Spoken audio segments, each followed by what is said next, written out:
movies weren't connecting in the same way. Did you feel that? Are you happy with all the films you made in the 2000s, or do you feel like you got what you wanted from them, or? Okay, this is again a very interesting period for my career, because when I got back from state to Hong Kong, and I did the movie.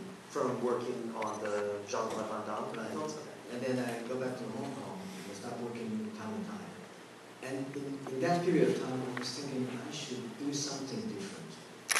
Because I felt like I should try something else than repeating doing things before. So I start,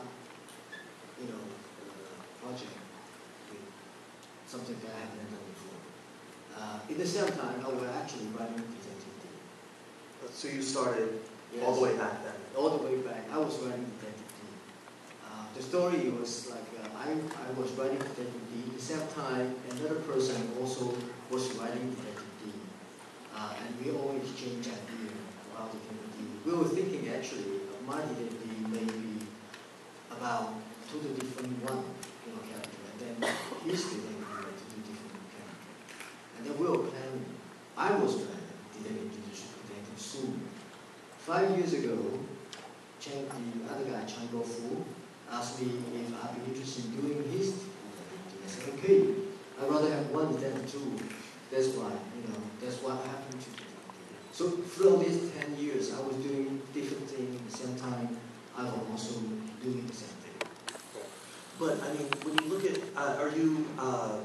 like when you look at a movie like Zoo, the new one, did you find that, were you satisfied with that at the end? For me, it's a disaster. Because I think the bigger problem is it's post-production. We were caught into a dilemma of the budget for the post-production. And we have to look for a way out, but then we rely on the post-production house, and then they have to turn out those shots are not acceptable. And we have to do it. I think Seven Swords did pretty well in mainland China, but I know a lot of the movies from the 2000s, the box office was not so good. How do you keep going as a filmmaker yourself when you feel like you're making movies, you're struggling, you're working really hard, and the audience doesn't seem to be there for them? I mean, how do you keep going? It's simple. If you get a chance, just shoot the chance. Use every opportunity you have to go through all these things. And no other way around. So you never felt like, you never woke up one morning and thought, oh, I'm done. I'm done with the film. Not yet. So, one thing I want to ask you about, you're shooting The Dragon Inn now with Jet Li and Zhou Sheng. And you're doing it in 3D. I mean, everyone's making a 3D movie now. How is yours, how are you approaching the technology differently? Basically, the technique is nothing different from anything we have seen on screen 3D.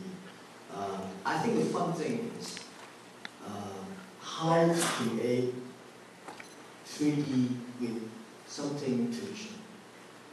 We always see 3D in science fiction, and we have to see 3D in,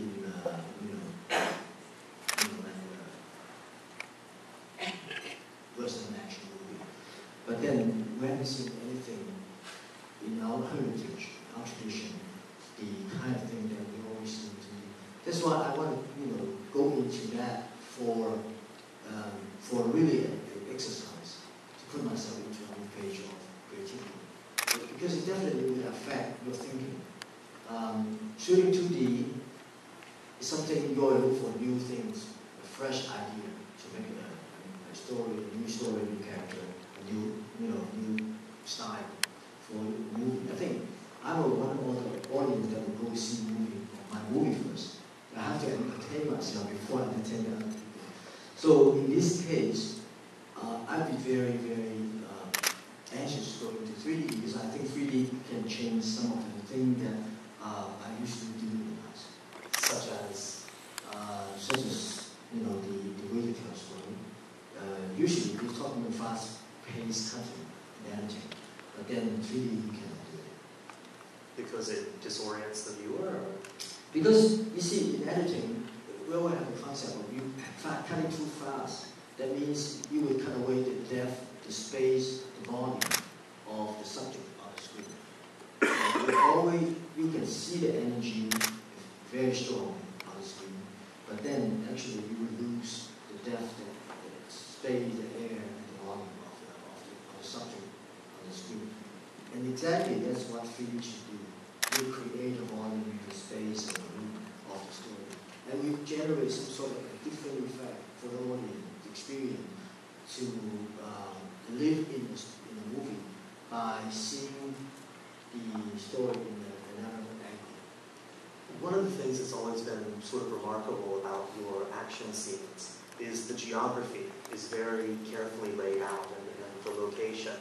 How is 3D making it harder or easier for you to do that kind of thing with action? For that, it doesn't really create that much difference. I think the biggest difference is in terms of action-wise.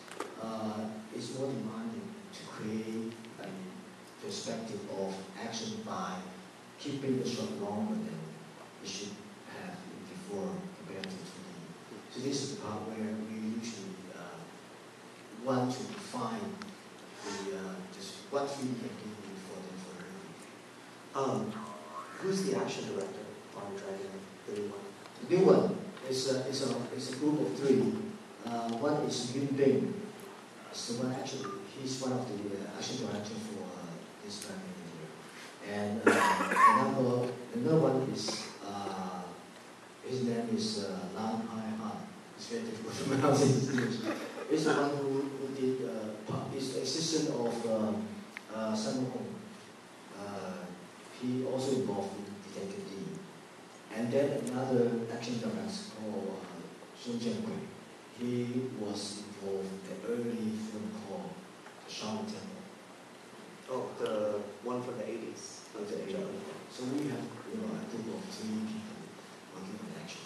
So it's interesting because largely the action choreographers in Hong Kong are largely the same guys who've been working since the 80s. Do you see new action choreographers coming along, or is it really just these same guys still dominating the scene? Definitely, I think there are more people involved in this area because I think a lot of talents around. If you give them a chance, they really do fantastic stuff for the movies. But you feel they may not be getting the chance they need? I think they are coming into the business more and more. Only that in previous years, they are less in demand. Now I think new idea and new people, new blood are really